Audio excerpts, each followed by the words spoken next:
Shark tank पे ये सवाल आया कि इसको और बड़ा कैसे बनाएंगे। सिल्वर जार खरीदा कुछ 1500-2000 रुपए का। आगरा से ताल्लुक रखती हैं और बिजनेस में बड़ा मुकाम हासिल किया है, नाम है अनवा कक्कर। तो कैसे आपकी रही जर्नी, शुरुआत कहाँ से हुई, पढ़ाई कहाँ से हुई, बताइएगा। मैंने पढ़ाई 12th तक अपनी यहीं से करी है, आगरा से। मेरा होम टाउन आगरा ही है। उसके बाद मैं अपने बिजनेस का ग्रेजुएशन करने बनस्थली यूनिवर्सिटी गई थी।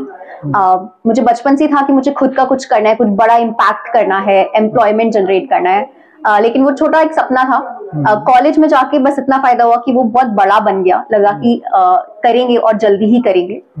तो मैंने सिर्फ बीबीए किया। उसके बाद मैं अपना पहला जॉब के लिए गुड़गांव गई जब टिगल की शुरुआत हुई थी।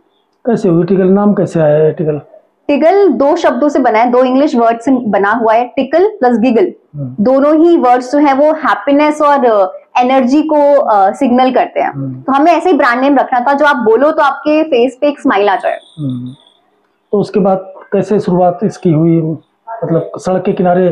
तो एक्चुअली में अपना आइडिया, सबको लगता है $1 बिलियन आइडिया की, क्योंकि मेरे दिमाग में आया तो ये ही सबसे बड़ा आइडिया होगा। लेकिन मेरे एक मेंटर थे, उन्होंने मुझे बोला था कि आइडिया आए ना, सबसे पहले उसको कम से कम रिसोर्सेज के साथ टेस्ट कर लो।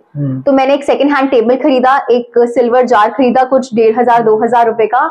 हॉट चॉकलेट बनाई अपने पीजी में, मैं गुड़गांव में पीजी में रहती थी, और कुछ 40-50 कप बना के मैं एक्चुअली में वो टेबल लेके, बहुत बड़ा मेट्रो स्टेशन है एक DLF 3 गुड़गांव में, जिसके बाहर कुछ पैम्पलेट्स डिस्ट्रीब्यूट करने चालू किया। और कुछ 52 मिनट्स में मेरा वो पूरा सिल्वर जार जो था वो खाली हो गया था। तो वहां that was the first day जब हमारा टिगल का बिगनिंग हुआ था। फिर अगले दिन फिर आई वहां? मैं अगले दिन फिर आई। मैंने पूरा 1-1.5 महीने तक किया।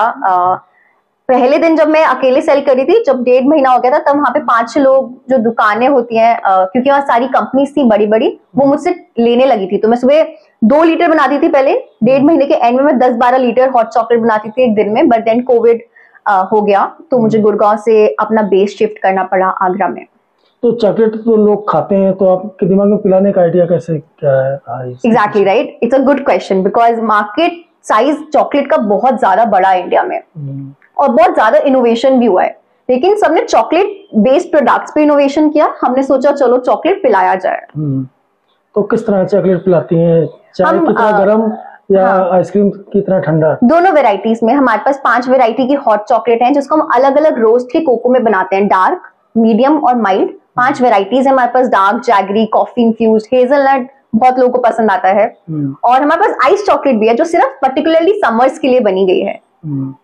सबसे ज्यादा डिमांड किस चॉकलेट की है? आई थिंक सर्दियों में डार्क हॉट चॉकलेट ज्यादा निकलती है, और जैसे ही गर्मियां आती है आइस चॉकलेट बहुत तेजी से सेल आउट होती है। देश में कहाँ से सबसे ज्यादा डिमांड आती है? बॉम्बे, बैंगलोर, दिल्ली, चेन्नई। आगरा में क्या स्थिति है?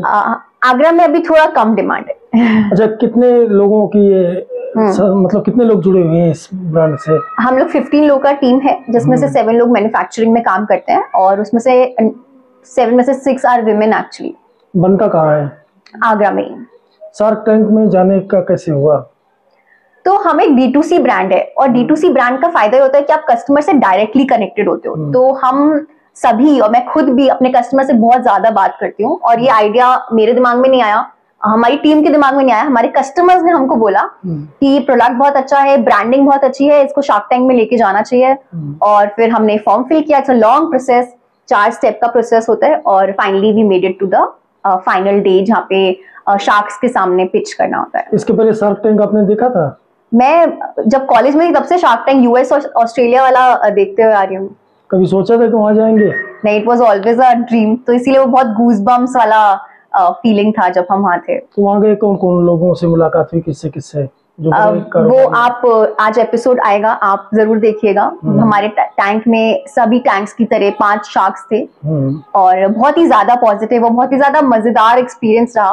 बैक स्टेज जब खड़े थे तब लग रहा था कि बहुत डर लग रहा होगा, क्या होगा अंदर जाके, लेकिन शार्क्स बहुत ज्यादा कंफर्टेबल कर देते हैं उस एनवायरनमेंट को। तो बहुत मजेदार एक्सपीरियंस। लगभग कितनी देर वहां रहना पड़ा उस टीम के सामने आपको? 1.5 से पौने 2 घंटे का इंटरेक्शन था। अच्छा, काफी सवाल जवाब हुए? काफी सवाल जवाब, कैसे जर्नी चालू करी, फ्यूचर में क्या करना चाहते हैं। तो ये सवाल नहीं आया कि इतनी मतलब कम लोग जुड़े हैं और कैसे हम इन्वेस्ट कर दें इसमें? आई थिंक शार्क टैंक का जो ब्यूटी है वो ये है कि आप छोटा ब्रांड को भी वहां लेके जा सकते हो। हमारे लिए एक बहुत बड़ा डिसीजन था नेशनल टीवी तक जाना, क्योंकि उसके पीछे बहुत ज्यादा रिस्पॉन्सिबिलिटीज आती हैं। बहुत कॉन्शियस डिसीजन था, लेकिन शार्क टैंक पे ये सवाल नहीं आया कि इतने कम लोग हैं। शार्क टैंक पे ये सवाल आया कि इसको और बड़ा कैसे बनाएंगे। अच्छा, तो या तो इसको कहाँ तक आप ले जाना चाहते हैं इस ब्रांड को, दुनिया में कि पूरे भारत में? क्या आई थिंक इंडिया अपने आप में एक बहुत बड़ा मार्केट है, तो सबसे पहले हम इंडिया को ही टारगेट करेंगे। हम अनदर 100 करोड़ की कंपनी अगले 2 से 3 साल में इंडिया में रह के ही बनाना चाहते हैं। बट दैट बीइंग सेड, हमें यूएस से कनाडा से बहुत ज्यादा डिमांड आती है, तो maybe we start international shipping also. कितने रुपए से शुरू हुआ है बिजनेस और कहाँ तक पहुंचा अभी? 20,000 से चालू किया था, जो पहली जॉब की सेविंग थी, और अभी हम कुछ 1.5 करोड़ का प्री शार्क टैंक रेवेन्यू करेंगे।